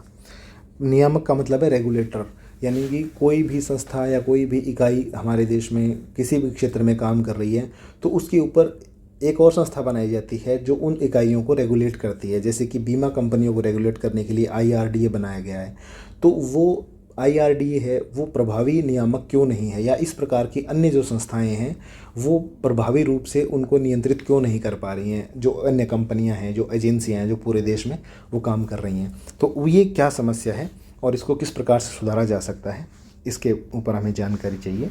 फिर उसके बाद आर्थिक विकास में राज्य की भूमिका को पुनर्परिभाषित करना और रोजगार उन्मुख वृद्धि व्यूहरचना।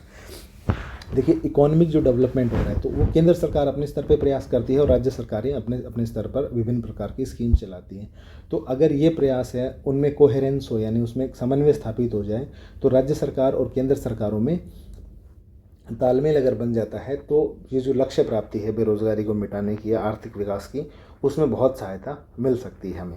और रोज़गार उन्मुख वृद्धि व्यूहरचना करना, इसका मतलब है कि जैसे भारत की GDP है वो हर साल बढ़ती जाती है। हम अखबारों में या फिर समाचार में ये सुनते रहते हैं कि भारत में जो GDP है उसकी ग्रोथ रेट ये है, लेकिन सवाल ये आता है कि जब ग्रोथ रेट इतनी ज़्यादा है तो फिर बेरोज़गारी की जो रेट है वो इतनी ज़्यादा क्यों है।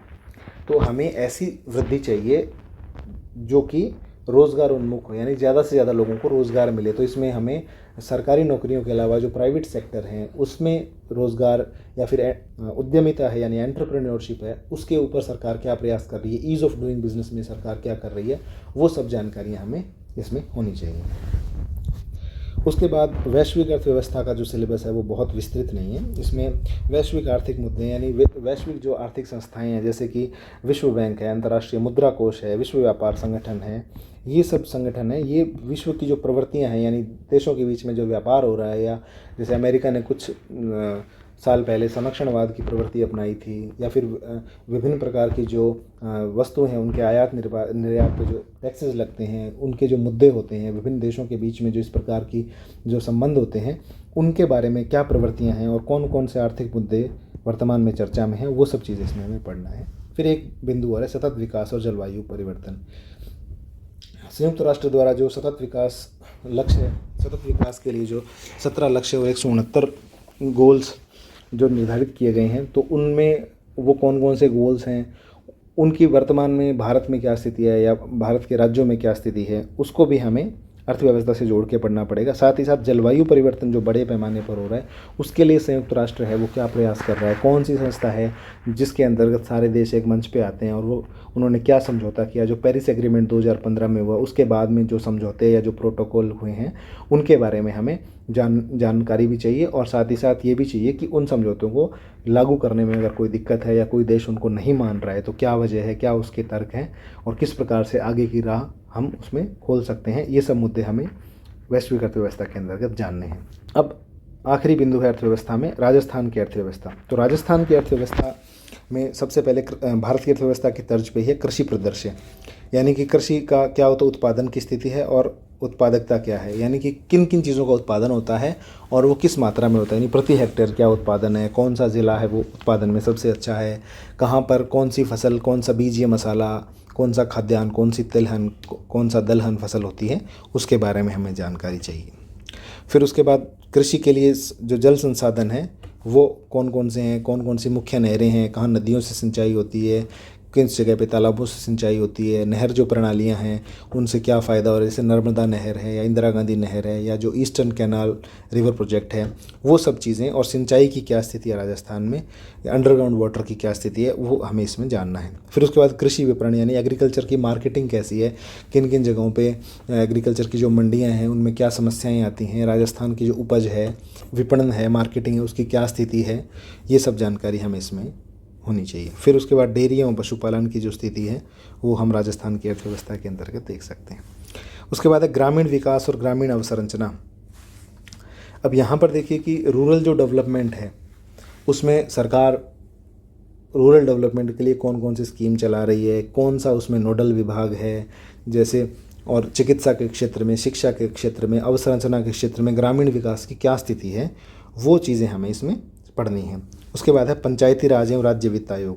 पंचायती राज 73वां जो संविधान संशोधन है उसके बाद में राजस्थान में पंचायती राज की क्या स्थिति है, चुनाव या निर्वाचन की क्या स्थिति है, कौन निर्वाचन करवाता है, कितने पंचायती राज के कितने स्तर हैं और उन स्तर पे कितनी संख्या में इकाइयां हैं, ये सब जानकारियाँ इसमें अपेक्षित हैं। फिर जो राज्य वित्त आयोग है उसके क्या कार्य हैं, वर्तमान में कौन सा राज्य वित्त आयोग है वो कार्यरत है और उसने क्या सिफारिशें दी हैं, ये सब जानकारियाँ इस टॉपिक के अंतर्गत पढ़नी। उसके बाद राजस्थान में औद्योगिक विकास का संस्थागत ढांचा, यानी औद्योगिक विकास है उसके प्रयास के लिए कौन सा विभाग काम करता है, उसने कौन कौन सी स्कीम्स चलाई हैं, उस स्कीम के अप्लाई करने से राजस्थान में कौन कौन से जो उद्योग हैं वो विकसित हुए हैं, कुटीर उद्योगों की क्या स्थिति है, जो लघु सूक्ष्म एवं मध्यम प्रकार के उद्योग हैं उनके लिए राज्य सरकार है वो क्या प्रयास कर रही है, यानी कुल मिलाकर के राजस्थान की औद्योगिक नीति और औद्योगिक स्थिति के बारे में हमें पढ़ना है। फिर उसके बाद औद्योगिक वृद्धि और नव प्रवृत्तियाँ कि स्वतंत्रता के बाद से राजस्थान में कौन कौन से उद्योग स्थापित हुए हैं, किस प्रकार से राजस्थान में उद्योग धंधों ने अर्थव्यवस्था में योगदान दिया है और अब क्या नए ट्रेंड्स आ रहे हैं, अब किस प्रकार के उद्यम है वो स्थापित हो रहे हैं। फिर राजस्थान में खादी और ग्रामोद्योग जो इकाई है उसकी क्या स्थिति है, उसकी कब स्थापना हुई, उसका की जो संस्थागत संरचना है वो किस प्रकार से होती है, वो कौन कौन से काम करती है, किस किस क्षेत्रों में वो काम करेगी और कौन कौन सी खादी एवं ग्रामोद्योग द्वारा जो चलाई गई स्कीम्स हैं वो कौन कौन सी हैं। फिर उसके बाद इंफ्रास्ट्रक्चर डेवलपमेंट यानी अवसंरचना विकास के अंतर्गत हमें विद्युत की स्थिति, विद्युत और परिवहन को मुख्यतः पढ़ना है। उसके बाद अवसंरचना में निजी विनियोग और सार्वजनिक निजी सहभागिता परियोजना यानी PPP जो पब्लिक प्राइवेट पार्टनरशिप जो प्रोजेक्ट हैं उनका क्या तो दृष्टिकोण है आम जनता का उसके प्रति और सरकार का PPP मॉडल के प्रति, उसमें क्या कमियां हैं, क्या अच्छाइयां हैं, किस प्रकार से उनकी कमियों को हम दुरुस्त करके अधिकतम लाभ ले सकते हैं PPP मॉडल द्वारा। तो ये दृष्टिकोण और संभावनाएं हमें इसके अंतर्गत पढ़नी होती हैं। फिर उसके बाद राजस्थान की प्रमुख विकास परियोजनाएं, यानी राजस्थान में ग्रामीण विकास के लिए, शहरी विकास के लिए, गरीबी उन्मूलन के लिए, महिलाओं के कल्याण के लिए, चिकित्सा एवं स्वास्थ्य सुधार के लिए कौन कौन सी स्कीम्स चलाई जा रही हैं। ये टॉपिक बहुत इंपॉर्टेंट है, इस टॉपिक पर हमेशा सवाल पूछा जाता है, तो इस टॉपिक को आप बहुत अच्छे से तैयार करिए और ज़्यादा आप कोशिश कीजिए कि किस योजना में कौन व्यक्ति पात्र है, उसकी पात्रता की क्या शर्तें हैं, वो किस क्षेत्र में लागू होती हैं, उससे क्या तो लाभ मिलता है और उसका लाभ लेने की क्या शर्तें हैं। ये चीज़ें, ये 4-5 चीज़ें हर योजना के अंतर्गत हमें पता होनी चाहिए। फिर राज्य का जो बजट है, यानी राज्य का बजट जो प्रतिवर्ष राज्य सरकार द्वारा पेश किया जाता है विधानसभा में, उसमें कौन सी नई स्कीम्स आई हैं, क्या उसमें घोषणाएं हुई हैं, किस प्रकार से टैक्सेशन का जो सिस्टम है वो चलेगा। ये सब चीज़ें हैं वो राज्य बजट में हमें पढ़नी है। फिर राजकोषीय प्रबंधन, यानी कि राजकोषीय प्रबंधन का मतलब है कि सरकार के पास जो रेवेन्यू आ रहा है, जो पैसा आ रहा है, वो कहाँ से आ रहा है और कहाँ पर सरकार उसको व्यय कर रही है। उसमें कौन कौन से मुद्दे हैं कि सरकार है वो चिकित्सा पे कम पैसा खर्च कर रही है या फिर किस बिंदु पे वो ज़्यादा खर्च कर रही है, राज्य में उत्पादन पे कितना खर्च कर रहा है। इस प्रकार के जो जो टॉपिक्स हैं उसके बारे में हमें जानकारी होनी चाहिए। उसमें राजकोषीय प्रबंधन से संबंधित कौन कौन से मुद्दे हैं और क्या उसमें विशेष प्रकार की चुनौतियाँ हैं। फिर उसके बाद राजस्थान की आर्थिक कल्याण योजना। देखिए ये भी योजना से संबंधित है और ये भी योजना से संबंधित टॉपिक है। तो आर्थिक कल्याण के लिए यानी किस प्रकार की योजनाएं सरकार चला रही है जिसमें लाभार्थी को आर्थिक लाभ होता है, जैसे स्वास्थ्य बीमा योजना है या मुख्यमंत्री दुर्घटना बीमा है, उसके बाद कन्यादान योजना, हथलेवा योजना, इस प्रकार की कई योजनाएं जिसमें डायरेक्ट मॉनेटरी बेनिफिट है वो लाभार्थी को मिलता है। तो वो जो स्कीम्स हैं वो हमें इसमें पढ़नी है। फिर सामाजिक न्याय के लिए कौन सी स्कीम चला रही है और सशक्तिकरण के लिए सरकार क्या प्रयास कर रही है। जैसे सरकार का एक विभाग है सामाजिक न्याय एवं अधिकारिता विभाग, तो इस विभाग द्वारा जो भी स्कीम चलाई जा रही है, छात्रवृत्ति योजनाएं हैं, पालनाहार योजनाएं हैं, दिव्यांगों को जो उपकरण वितरण करने की योजनाएं हैं या साइकिल वितरण की योजनाएं हैं, वो सब योजनाएं हैं वो हमें देखनी है। फिर उसके बाद बुनियादी सामाजिक सेवाएं, जिसमें शिक्षा एवं स्वास्थ्य बहुत प्रमुख है। तो शिक्षा के क्षेत्र में सरकार क्या प्रयास कर रही है, कौन सी स्कीम चला रही हैं, स्कूलों की क्या स्थिति है, आरटीई लागू होने के बाद में राजस्थान में क्या परिस्थितियां हैं और आरटीई की क्या शर्तें हैं, वो सब चीज़ें हमें इसमें देखनी है। फिर स्वास्थ्य क्षेत्र में स्वास्थ्य में जो राज्य के जो निवासी हैं उनके स्वास्थ्य के सुधार के लिए राज्य सरकार है कौन से अभियान, कौन से स्कीम चला रही हैं, किस प्रकार से जो अस्पताल हैं या रिसर्च सेंटर हैं वो खोले जा रहे हैं, उनकी जानकारी हमें होनी चाहिए। उसके बाद राजस्थान राज्य में गरीबी बेरोज़गारी की स्थिति क्या है और जो सतत विकास लक्ष्य हैं अलग अलग ज़िलों में या फिर राजस्थान की स्थिति क्या है अन्य राज्यों के मुकाबले में, वो जानकारी हमें इसमें होनी चाहिए। अब देखिए ये जो 2 इकाइयाँ हैं उनको हमने पूरा कर लिया है। इसके अंतर्गत 2 इकाइयों में ही आपके जो बड़े प्रश्न हैं, निबंधात्मक प्रश्न हैं, वो देखे जाएंगे। अब जो तीसरी इकाई आ रही है जिसमें 3 छोटे छोटे खंड हैं, उनमें से आप देखोगे मुख्य परीक्षा में कि या तो जो 15 अंकों की 15 शब्दों की शब्द सीमा वाला सवाल आएगा या 50 शब्दों की शब्द सीमा वाला सवाल आएगा। तो इसमें से बहुत बड़े सवाल नहीं आने वाले। अगला जो इकाई है उसमें 3 सब टॉपिक्स हैं। पहला टॉपिक है समाजशास्त्र, उसके बाद है मैनेजमेंट प्रबंधन और उसके बाद है लेखांकन एवं अंकेक्षण। तो सबसे पहला जो बिंदु है वो समाजशास्त्र। तो समाजशास्त्र में एक ही बड़ा टॉपिक है कि भारत में समाजशास्त्रीय विचारों का विकास। इसके अंतर्गत सबसे पहला है कि भारत में जाति वर्ग के बारे में क्या अवधारणाएं हैं, क्या इनकी प्रकृति है, क्या इनके बारे में जो समाजशास्त्री थे उन्होंने कौन कौन से सिद्धांत दिए हैं, भारत के परिप्रेक्ष्य में इनकी प्रकृति क्या है, इनका उद्भव किस प्रकार से हुआ, ये किस प्रकार से व्यक्ति की सहायता करते हैं, किस प्रकार से व्यक्ति के ऊपर प्रतिबंध लगाती हैं, इनको लेकर के क्या चुनौतियां, जैसे जातिवाद और वर्ग विभेदन की जो समस्याएं भारतीय समाज में हैं वो किस प्रकार से भारत के विकास को प्रभावित कर रही हैं। तो उसके बारे में हमें एक जनरल परसेप्शन होना चाहिए। फिर जैसे जैसे समाज में आधुनिकीकरण की प्रवृत्ति बढ़ती जाती है समाज में परिवर्तन होता है। तो परिवर्तन के दौरान जो परिघटनाएं होती हैं, जैसे संस्कृतिकरण है, तो ये संस्कृतिकरण क्या होता है, किस प्रकार की जातियों में देखने को मिलता है। फिर पश्चिमीकरण का क्या मतलब है, लौकिकीकरण का क्या मतलब है, भूमंडलीकरण का क्या प्रभाव है, यानी इनका क्या तो अर्थ है और इनसे समाज पे क्या प्रभाव पड़ रहा है। और ऐसी परिघटना के बारे में 1 या 2 एग्जाम्पल आपको बताऊं तो उससे आपका काम हो जाएगा। फिर अगला टॉपिक है भारतीय समाज के समक्ष चुनौतियाँ, यानी कि भारतीय समाज में जो भी कुरीतियाँ हैं, जो भी व्यसन चल रहे हैं हमारे समाज में, उनके बारे में हमें डिटेल से जानकारी होनी चाहिए कि क्या तो चुनौतियाँ हैं, किस प्रकार के लोग इनसे पीड़ित होते हैं, कौन सा वर्ग इनसे प्रभावित होता है और इनके क्या संभावित समाधान हो सकते हैं। तो इसके लिए जैसे सबसे पहले दहेज प्रथा है, तलाक की जो समस्या है या बाल विवाह के जो मुद्दे हैं वो सब, उसके अलावा भ्रष्टाचार, सांप्रदायिकता, निर्धनता, बेरोजगारी, मादक पदार्थ व्यसन, कमज़ोर तबके विशेषकर दलित, वृद्ध और दिव्यांग, इनसे संबंधित कौन कौन से चुनौतियां हैं वो ये लोग हैं वो भारतीय समाज में इनको फेस करनी पड़ती हैं, उनकी मूल वजह क्या है और उनको हम किस प्रकार से दूर कर सकते हैं, इस आधार पे सवाल आपसे पूछे जाएंगे।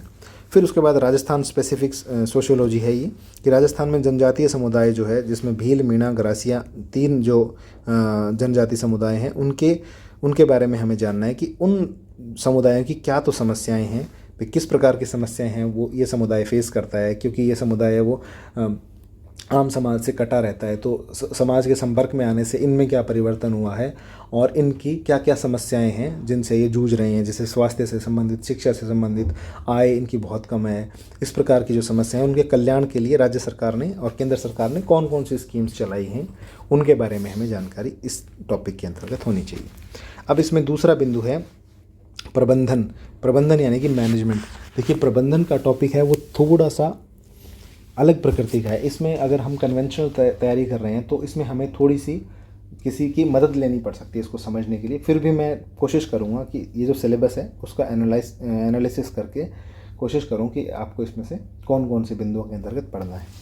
सबसे पहले विपणन की आधुनिक अवधारणा। विपणन का मतलब है मार्केटिंग, यानी कि कोई भी प्रोडक्ट या कोई भी सर्विस है उसको जनता तक हमें पहुंचाना है या आम लोगों तक हमें उसको डिलीवर करना है, तो उसकी क्या अवधारणा है। पहले ज़माने में ये होता था कि आप कुछ भी बना दो और उसको बेच दो तो वो जैसा बिक रहा है वैसा बिक रहा है, तो उससे ना तो ग्राहक को कोई फ़ायदा होता था और ना बनाने वाले को। लेकिन अब वर्तमान में जो विपणन की आधुनिक अवधारणा है वो क्या है, विपणन मिश्रण क्या है, यानी मार्केटिंग मिक्सचर क्या है। तो मार्केटिंग मिक्सचर में 4 बातों का ध्यान रखा जाता है। उत्पाद कैसा हो, उसका मूल्य क्या हो, वो किस स्थान से संबंधित हो और उसका प्रमोशन कैसे किया जाए।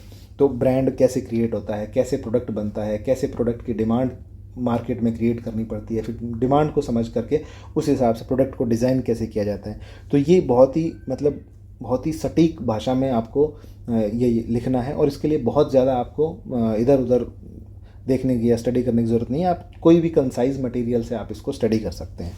फिर आपूर्ति श्रृंखला प्रबंधन यानी सप्लाई चेन मैनेजमेंट, यानी कि सप्लाई चेन मैनेजमेंट का मतलब है कि कहाँ से तो प्रोडक्शन हो रहा है, फिर वो होलसेलर के पास वो प्रोडक्शन जाता है या प्रोसेसिंग यूनिट में जाता है, फिर होलसेलर के पास आता है, फिर वो रिटेलर के पास आता है, फिर वो कंज्यूमर के पास आता है। प्रचालन तंत्र, ई वाणिज्य या ई विपणन यानी ई कॉमर्स और ई मार्केटिंग, जिस प्रकार से विभिन्न प्रकार की वेबसाइट और विभिन्न प्रकार की एप्लीकेशन है उनमें खूब सारा सामान जो बिक रहा है, खूब सारे सामान की मार्केटिंग हो रही है ऑनलाइन सोशल मीडिया के माध्यम से, तो उससे के संबंध में हमें इसमें जानकारी चाहिए। फिर उसके बाद है व्यवसाय तथा निगम आचार नीति। इसका मतलब कि बिजनेस और कॉरपोरेशन जो होते हैं उसमें किस प्रकार से कंडक्ट हमारा होना चाहिए, उसके जो सदस्य हैं उनके लिए कौन कौन सी बातें हैं, उसको जैसे कोई व्यक्ति व्यवसाय में आ रहा है तो उसको दूसरे व्यवसाय के साथ किस प्रकार से प्रतिस्पर्धा करनी है, अपने व्यवसाय अपने जो कर्मचारी हैं उनका क्या किस प्रकार से ध्यान रखना है, उनको किस प्रकार से अभिप्रेरित करना है या फिर उनके हितों का ध्यान किस प्रकार से रखना है। व्यवसाय के प्रबंधन में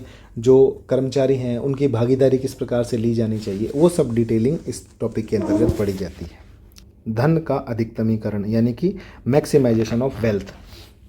मैक्सिमाइजेशन ऑफ वेल्थ जो कंसेप्ट है वो सीधा सीधा ये बताती है कि आपका जो फोकस है, जैसे आप कोई बिजनेस चला रहे हो, आप कोई संस्था चला रहे हो, तो आपका जो फोकस है, आपका जो ध्यान है वो प्रॉफिट कमाने पर नहीं होना चाहिए, बल्कि आपका ध्यान होना चाहिए कि ओवरऑल उस संस्था की या उस बिज़नेस की वैल्यू बढ़ जाए। यानी कि आपने जो प्रॉफिट कमाया वो उसी बिज़नेस में आपने लगा दिया। इससे अल्टीमेटली क्या होगा कि उस बिज़नेस की या उस संस्था की वैल्यू बढ़ जाएगी, यानी उसकी वेल्थ बढ़ जाएगी। तो ये जो कंसेप्ट है ये धन के अधिकतमीकरण की अवधारणा है। फिर कोई व्यवसाय आप शुरू करना चाह रहे हो तो वित्त के क्या स्रोत होते हैं। एक तो शॉर्ट टर्म होते हैं यानी अल्पकालीन, और एक होते हैं दीर्घकालीन। तो ये किस प्रकार से काम करते हैं, किस प्रकार से वित्त की व्यवस्था व्यवसाय के लिए की जा सकती है। फिर कोई भी बिज़नेस हम शुरू करते हैं तो उसमें पूंजी स्ट्रक्चर क्या होता है। एक तो कार्यशील पूंजी होती है, एक आधारभूत पूंजी होती है।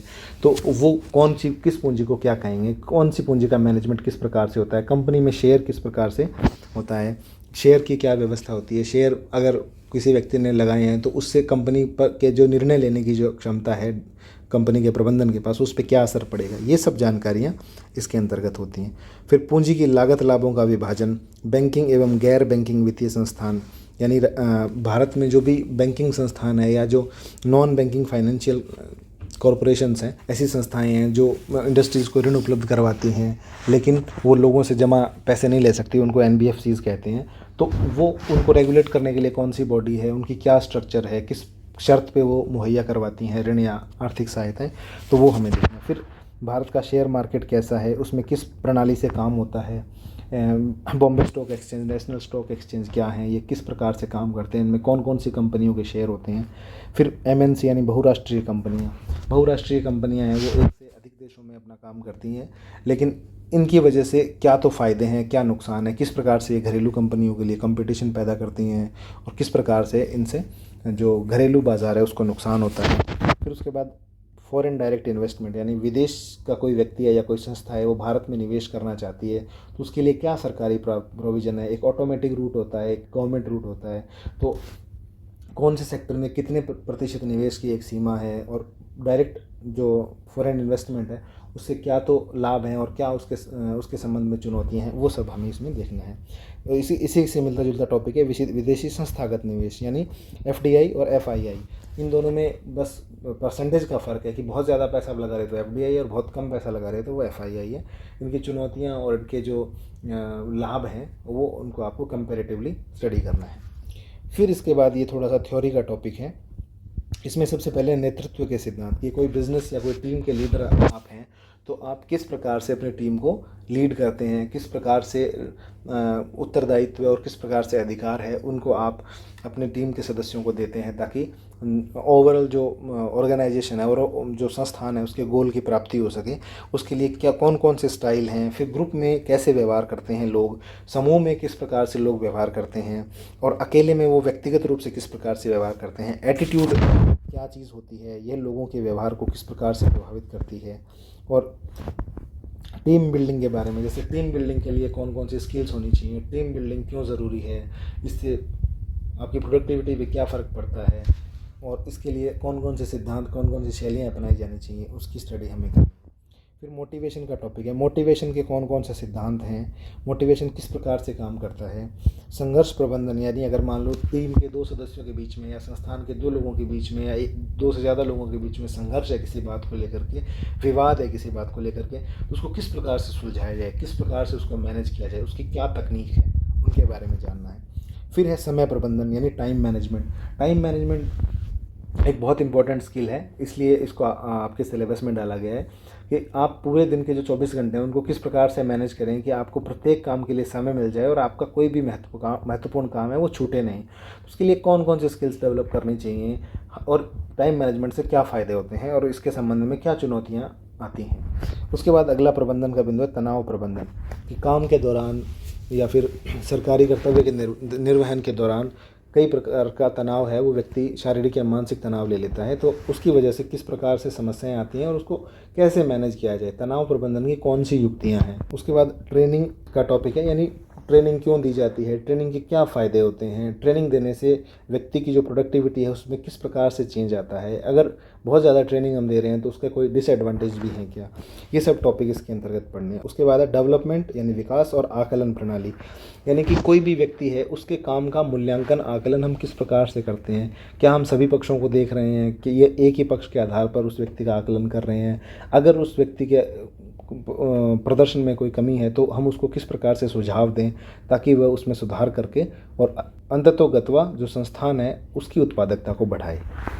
फिर ये जो टॉपिक है ये नया जोड़ा गया है उद्यमिता उद्भवन, यानी कि एंटरप्रेन्योरशिप को आप किस प्रकार से इम्प्लांट कर सकते हैं, किस प्रकार से लोगों में ये भावनाएं जगा सकते हैं कि आप रोज़गार मांगने के लिए नहीं, रोज़गार देने वाले बनो, आप अपना खुद का काम करो, किस प्रकार से नए आइडियाज़ हैं उनको इम्प्लांट किया जा सकता है, सरकार उसके लिए क्या योजनाएं दे रही है, ईज़ ऑफ डूइंग बिजनेस की क्या स्थिति है और एंटरप्रेन्योरशिप के मूल सिद्धांत क्या हैं, ये सब चीज़ें हमें इसमें पढ़ना है। फिर उसके बाद है स्टार्टअप कंपनियां क्या होती हैं, कितना इनका टर्नओवर होता है, इसी प्रकार से यूनिकॉर्न कंपनियों के बारे में। उसके बाद उद्यम पूंजी कौन सी होती है और एंजल निवेशक कौन होते हैं। फिर उसके बाद है अत्यावश्यक सेवाओं का प्रबंधन, यानी कई सेवाएं इस प्रकार की होती हैं समाज में जो बहुत अत्यावश्यक होती हैं, उनकी आपूर्ति करने वाले जो लोग हैं, जो कर्मचारी हैं, वो उन सेवाओं को देने के लिए मना नहीं कर सकते। जैसे बिजली की सेवा है, उसको देने के लिए बिजली कर्मचारी मना नहीं कर सकता, पुलिस कर्मी है वो पुलिस अपनी ड्यूटी करने से मना नहीं कर सकती। तो ये एसेंशियल सर्विसेज होती हैं, तो इनका प्रबंधन किस प्रकार से किया जाए, एजुकेशन का मैनेजमेंट किस प्रकार से किया जाए, हेल्थ की जो सर्विसेज हैं उसका मैनेजमेंट और वेलनेस मैनेजमेंट कैसे किया जाए, पर्यटन एवं आतिथ्य प्रबंधन कैसे किया जाए। ये जो बिंदु हैं ये सब मैनेजमेंट के बिंदु हैं। इसमें हमें देखना है कि इनके क्या तो सिद्धांत हैं, इन बिंदुओं के क्या इनसे फ़ायदा होता है, इनके संबंध में किस प्रकार से चुनौतियां हमारे सामने आती हैं और अगर चुनौतियां हैं तो उनके क्या समाधान हैं। तो इन 4 टॉपिक्स के अंतर्गत इन सभी जो बिंदु हैं इनको हमें स्टडी करना है। अब देखिए पेपर 1 का जो लास्ट बिंदु है, लास्ट जो इकाई का भाग है लेखांकन एवं अंकेक्षण, उसके बारे में हम देखते हैं। देखिए लेखांकन का मतलब होता है कि जो भी हमने खर्चा किया या जो भी हमारे पास इनकम आई उसका हिसाब किताब रखना, यानी उसकी अकाउंटिंग करना, उसका खाता रखना। तो उसकी क्या प्रोसेस होती है, क्या उसका फॉर्मेट होता है, क्या तकनीक होती है, कौन सी बातों का ध्यान रखना चाहिए, खाते में कितने प्रकार के स्टेटमेंट आप बनाओगे। और अंकेक्षण यानी ऑडिटिंग, ऑडिटिंग का मतलब है कि आपने खाता है उसको मैनेज किया, उसके बाद कोई स्वतंत्र पार्टी या कोई दूसरा आदमी, दूसरी एजेंसी उस खाते को चेक करता है और ये बताता है कि आपने ये पैसा इस काम के लिए जो लगाया है वो क्या आपने वास्तव में लगाया है, या फिर आपने ऐसे ही फर्जी एंट्री कर दी, या फिर आपने जो लगाया है वो क्या उपयोगी था, या फिर उसका कोई औचित्य था या नहीं था। इस प्रकार से जो खातों को चेक करने की जो प्रोसेस है वो उसको ऑडिटिंग कहा जाता है। तो इसके अंतर्गत है हमारे पास कि लेखांकन की दोहरा लेखा प्रणाली का सामान्य ज्ञान, यानी कि लेखांकन की दोहरा प्रणाली का मतलब है कि कोई भी खाता होता है उसको दो भागों में हम मैनेज करते हैं। एक तरफ हम लिखते हैं कि क्रेडिट क्या है, यानी कितना पैसा हमारे पास आया, और दूसरी तरफ हम लिखते हैं डेबिट, यानी कितना पैसा हमारे से खर्च हुआ। तो ये दोहरा लेखा प्रणाली है, इसका हमें सामान्य ज्ञान होना चाहिए। फिर फाइनेंशियल जो स्टेटमेंट है उसके विश्लेषण की क्या तकनीकें होती हैं, ये 5-6 तकनीकें हैं, इनके सिंपल फार्मूलाज हैं वो आप देख सकते हैं। फिर लेखांकन के दो प्रकार हैं, उत्तरदायित्व और सामाजिक लेखांकन, यानी कि प्रत्येक व्यक्ति की इसमें रिस्पॉन्सिबिलिटी सेंटर होते हैं जिनकी रिस्पॉन्सिबिलिटीज तय होती हैं, उसके आधार पर अकाउंटिंग होती है। और एक है कि सामाजिक पक्ष को ध्यान में रखते हुए इसका जो लेखांकन होता है वो सामाजिक लेखांकन कहलाता है। फिर उसके बाद अंकेक्षण का टॉपिक है, अंकेक्षण का क्या तो अर्थ है और क्या इसका उद्देश्य है। फिर अलग अलग प्रकार के अंकेक्षण, सामाजिक निष्पत्ति और दक्षता अंकेक्षण, यानी कि सोशल ऑडिट है, परफॉर्मेंस ऑडिट है। फिर सरकारी अंकेक्षण की प्रारंभिक जानकारी कि सरकार अब विभिन्न कार्यालयों या विभिन्न विभागों के बीच में जो पैसा खर्च करती है उनकी ऑडिटिंग किस प्रकार से करती है, क्या इसमें राज्य स्तर पर या केंद्र स्तर पर क्या व्यवस्थाएं हैं, उनके बारे में जानकारी। फिर उसके बाद है निष्पादन बजट एवं शून्य आधारित बजट की सामान्य जानकारी। ये दो प्रकार के बजट हैं, performance budget and zero based budget है। इनकी क्या प्रणाली होती है, क्या इनकी विशेषताएं होती है, इनको लागू करने से क्या फ़ायदे होते हैं और इनके संबंध में कौन कौन सी चुनौतियाँ हैं उनके बारे में हमें पढ़ना होता है। तो दोस्तों ये वीडियो काफ़ी लंबा हो गया, इसमें डिटेल से हम लोगों ने जाना कि कौन कौन से टॉपिक हमें पढ़ने हैं और क्या चीज़ें हमें इसमें अवॉइड करनी है। तो इस संबंध में जो प्रीलिम्स का जो बुक लिस्ट है और प्रीलिम्स की जो रणनीति है उसके बारे में जो वीडियो है वो पहले से इस चैनल पे मौजूद, आई बटन पे क्लिक करके उस पर जा सकते हैं, उसको देख सकते हैं। इस वीडियो सीरीज़ के आगे आने वाले भागों में हम जानेंगे कि पेपर 2, पेपर 3 और पेपर 4 की हम किस प्रकार से तैयारी करें। और यहाँ पर मैं आपको थोड़ा सा बुक लिस्ट के बारे में बता देता हूँ कि कौन कौन सी बुक्स हैं वो इस संबंध में इंडिस्पेंसिबल है, यानी उन बुक्स को हमें पढ़ना ही पढ़ना है। तो जो हमारा हिस्ट्री का जो पार्ट था उसमें देखिए, जो राजस्थान हिस्ट्री है उसके लिए मेरा आपको सुझाव है कि अगर आप आरएस की तैयारी कर रहे हैं तो राजस्थान अध्ययन नाम की जो बुक है 9 से 12 तक, उनको आप किसी भी सूरत में मत छोड़िए, उन किताबों को आप बिल्कुल पढ़िए। उन किताबों से मुख्य परीक्षा के साथ साथ प्रीलिम्स परीक्षा में भी आपको बहुत मदद मिलने वाली है। उसके बाद देखिए, आपको और अधिक जानकारी चाहिए तो कक्षा 9 और 10 में सामाजिक विज्ञान के लिए विशेष प्रकार के आरबीएससी की 2 पुस्तकें हैं, उनका नाम मैं आपको डिस्क्रिप्शन में डाल दूंगा, उनका डाउनलोड करने का लिंक भी डाल देंगे। एक किताब का नाम है राजस्थान की शौर्य परंपरा के नाम से, और एक किताब का नाम मुझे अभी याद नहीं है, मैं आपको डिस्क्रिप्शन में उसका लिंक दे दूँगा। उसके बाद ये किताबें बहुत ज़रूरी हैं आपके लिए, पढ़ना बहुत ज़रूरी है। उसके बाद राजस्थान हिंदी ग्रंथ अकादमी द्वारा प्रकाशित पुस्तक है जिसमें 2 किताबें, एक तो राजस्थान का सांस्कृतिक इतिहास और एक है राजस्थान का इतिहास। ये दोनों किताबें आप पढ़िए, इन किताबों में बहुत प्रामाणिक जानकारी है। अगर हो सके तो इन किताबों को आप पूरा पढ़िए, और अगर आप नहीं पढ़ पा रहे हैं तो आप किसी और सोर्स की भी आप मदद ले सकते हैं। इसके बाद भारतीय इतिहास के लिए भी मैं सुझाव दूंगा कि राजस्थान हिंदी ग्रंथ अकादमी की ही एक पुस्तक है, भारत का राजनीतिक एवं सांस्कृतिक इतिहास। ये किताब 2 पार्ट्स में अवेलेबल है, तो उन किताबों को आप पढ़ सकते हैं। फिर उसके बाद जब इकोनॉमी की बात आती है तो इकोनॉमी में हमें क्या पढ़ना है। इकोनॉमी के लिए एनसीईआरटी की आप एक किताब पढ़ सकते हैं जो है 11वीं क्लास की, जिसका नाम है भारतीय अर्थव्यवस्था का विकास। उसके साथ साथ आप जो केंद्र सरकार और राज्य सरकार की जो फाइनेंस डिपार्टमेंट और फाइनेंस मिनिस्ट्री की जो वेबसाइट है, वहाँ से आप आर्थिक समीक्षा और केंद्रीय बजट का जो सार है उसको आप डाउनलोड कर सकते हैं। आर्थिक समीक्षा और बजट का जो डॉक्यूमेंट है, जो भी जिस साल की भी आप तैयारी कर रहे हैं उस साल से संबंधित जो भी बजट डॉक्यूमेंट अवेलेबल है लेटेस्ट, आप उसको स्टडी कीजिए, आप उसको पढ़िए। और जैसे कि राजस्थान सरकार ने एक पोर्टल बनाया है जन कल्याण पोर्टल के नाम से, तो जन कल्याण पोर्टल पे जो सरकारी योजनाएं हैं जो राजस्थान सरकार चला रही है राजस्थान राज्य में, उन सभी योजनाओं की ऑथेंटिक और सही जानकारी उसके ऊपर है। तो मेरा ये सुझाव है कि उस वेबसाइट को आप विज़िट कीजिए, उसमें जो भी डॉक्यूमेंट डाउनलोडेबल है उसको आप डाउनलोड कीजिए, या फिर जो भी बैनर आपको दिखता है किसी योजना के बारे में उसमें जो जानकारी आप उसको नोट करिए, वो जानकारी बहुत आपके काम आएगी परीक्षा में। उसके बाद देखिए ये जो पार्ट 3 आता है जिसमें समाजशास्त्र की बात है, तो आप इसमें कक्षा 11 और 12 की समाजशास्त्र की बुक राजस्थान बोर्ड की आप डाउनलोड कीजिए और उसमें जो रिलेवेंट टॉपिक हैं, केवल रिलेवेंट टॉपिक हैं, उनको आप स्टडी कीजिए। इसी प्रकार से व्यवसाय प्रबंधन की जो पुस्तक है 11वीं और 12वीं क्लास के लिए RBSC की, उसमें आप इस टॉपिक को आप पढ़ सकते हैं, प्रबंधन को। और लेखांकन और अंकेक्षण का जो टॉपिक है वो भी व्यवसाय प्रबंधन की बुक्स में आपको दिया हुआ मिल जाएगा। तो ये दोनों पार्ट्स हैं वो आपके व्यवसाय प्रबंधन की पुस्तक 11वीं और 12वीं क्लास की जो है उससे आप हो जाएगी। जो भी किताबें डाउनलोडेबल जो मैंने आपको बताई हैं उन सभी के लिंक आपको डिस्क्रिप्शन में मिल जाएंगे। आप वहाँ से उन किताबों को मुफ्त में डाउनलोड कर सकते हैं और अपने जो अध्ययन है उसको आप जारी रख सकते हैं। उम्मीद है हमारा ये प्रयास आपको पसंद आया होगा। और अधिक जानकारी के लिए और आगे जो भी पेपर्स बचे हैं उनकी जो स्ट्रैटेजी है उनको जानने के लिए आप हमारे साथ बने रहें। Thank you.